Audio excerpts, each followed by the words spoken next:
Cumprimentamos a todos com a paz do Senhor. Estamos com mais uma lição.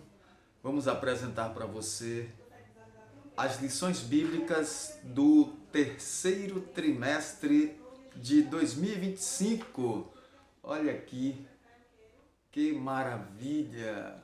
A Igreja em Jerusalém. Doutrina, comunhão e fé, a base para o crescimento da igreja em meio às perseguições.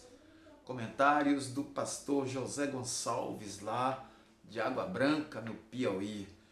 Então nós vamos iniciar com a lição de número 1, lição para o dia 6 de julho de 2025.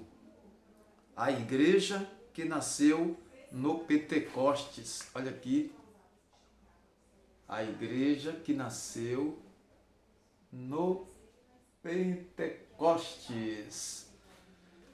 E todos foram cheios do Espírito Santo e começaram a falar em outras línguas conforme o Espírito Santo lhes concedia que falassem. Atos 2:4.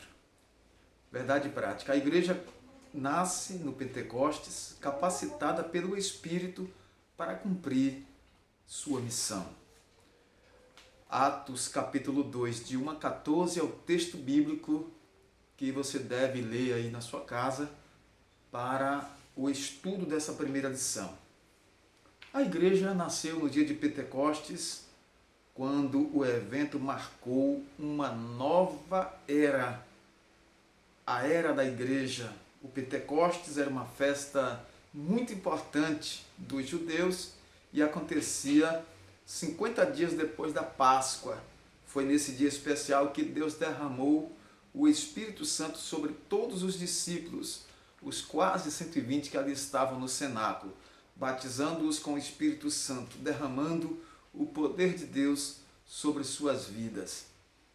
Então, nós vamos estudar três partes importantes aqui, chamamos de três partes principais. Primeira parte, a natureza do Pentecostes bíblico. Segunda parte, nós temos aqui o propósito do Pentecostes bíblico. E terceira parte, características do Pentecostes bíblico. Então, a natureza do Pentecostes bíblico.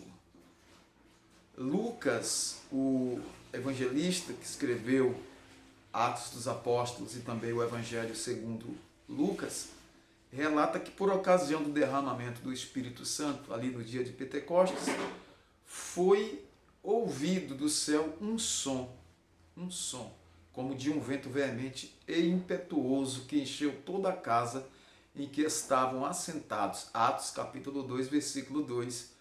E foram vistas por eles línguas repartidas como que de fogo. Então, foram vistos e ouvidos, né? Vistas e ouvidas. Então, todos os que estudam a Bíblia explicam que estes sinais, os estudiosos que se aprofundaram mais, explicam que estes sinais são manifestações da presença de Deus, chamados de teofanias, quando Deus se revela de maneira visível e audível, assim como foi no Monte Sinai, quando na entrega das tábuas da lei, e também na ocasião houve trovões, relâmpagos e um som forte, e o povo ouviu a voz de Deus e viu um grande fogo. Êxodo capítulo 19, versículo 16.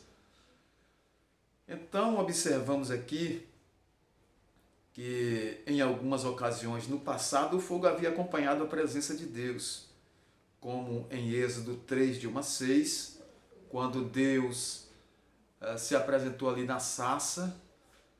Moisés viu a sarça ardendo, consumindo-se em fogo, e a sarça não se consumia. A sarça ardia em fogo, mas não se consumia. Nós também encontramos em 1 Reis 18, 38, do 38 e também até o 39, de modo que esse sinal pode ter assegurado particularmente os crentes judeus de que o que estava acontecendo realmente vinha de Deus. O fogo também pode ser símbolo da maneira que Deus quer se revelar. Deus se revela no meio do fogo ou como fogo. Louvado seja o nome do Senhor. Então, essa primeira parte aqui mostra a natureza desse Pentecostes bíblico. Tivemos o evento no Sinai e nós observamos como a presença de Deus foi real e também aqui no subtópico 3, centrada em Cristo nos tempos finais. Na sua pregação no dia de Pentecostes, Pedro deixou claro que esse evento estava totalmente ligado a Jesus. Ele mostrou que o derramamento do Espírito Santo estava diretamente relacionado à morte, ressurreição e ascensão de Cristo. Na segunda parte, nós temos o propósito. Qual o propósito do Pentecostes bíblico? Promover a verdadeira adoração e proporcionar poder para os cristãos testemunharem das grandezas de Deus. Então, as manifestações externas como som, vento, fogo, que aconteceram em Pentecostes, às vezes podem prender nossa atenção. Contudo, não podemos deixar de vista que o Pentecostes produz internamente, vida no crente. E essa vida, nesse poder de Deus, é para nós sermos testemunhas da grandeza do Senhor e levar esta mensagem com ímpeto, com ânimo e com poder. Poder para testemunhar. O propósito do Pentecostes bíblico é promover a verdadeira adoração e também capacitar todos os crentes para testemunhar das maravilhas de Deus e do Evangelho Salvador do Senhor Jesus. Características desse Pentecostes bíblico: experiência específica, experiência definida e contínua, e vemos aqui também as línguas e o amor. Atos dos Apóstolos, nós vemos ali o derramamento do Espírito Santo no dia de Pentecostes, mostrando que o batismo no Espírito Santo foi para os crentes, os cristãos convertidos que estavam orando a Deus, buscando a presença do Todo-Poderoso. Jesus já havia dito que eles estavam limpos pela palavra que ele já havia pregado e que seus nomes estavam arrolados nos céus. Lucas 10, versículo 20, nomes nos céus. Estavam limpos pela palavra pregada. João 15, 3. Agora precisavam do revestimento do Espírito Santo de poder para que eles fossem testemunhas nos últimos dias. Então, temos aqui também uma experiência definida e contínua. A Escritura é clara em mostrar que a evidência inicial do batismo pentecostal foi os crentes falarem em outras línguas.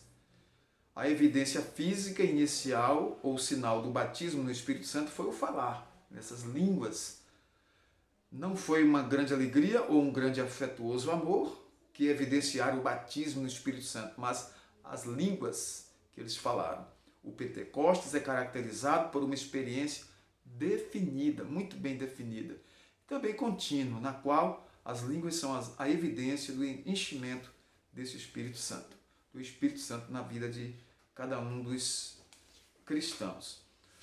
Nós concluímos e desejamos a você, professor, uma excelente aula, você, aluno, e queremos concluir aqui dizendo que o Pentecostes marcou o início da era da igreja.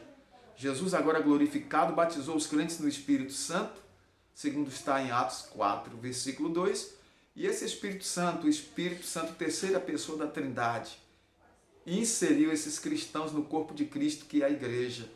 Nós fomos inseridos pelo Espírito Santo no corpo da igreja no dia glorioso ali de Pentecostes, onde o Espírito Santo desceu para batizar os quase 120 que estavam ali orando já há 10 dias reunidos. Esse evento é essencial porque mostrou que Deus deseja uma igreja capacitada para cumprir sua missão de pregar o Evangelho, ganhar almas para Jesus e ser testemunha de Deus na terra. Jesus disse: vós sois o sal da terra e a luz do mundo. No entanto, essa missão só pode ser realizada realmente com êxito pelo poder do Espírito Santo que opera em nós. Sem o Espírito Santo não podemos ir muito além, mas com o Espírito Santo nós teremos êxito até o fim. Deus em Cristo abençoe sua vida. Até uma próxima pré-aula com essa maravilhosa lição aqui, tá bom? Soberano, eterno e glorioso Deus, te agradecemos pela oportunidade de estar aqui na tua presença. Louvado e agradecido seja o teu santo nome. Te agradecemos pelo privilégio de transmitir a tua palavra através da EBD e assim louvamos o teu nome por tudo, Senhor. Em nome de Jesus, o teu Filho, te agradecemos. Amém.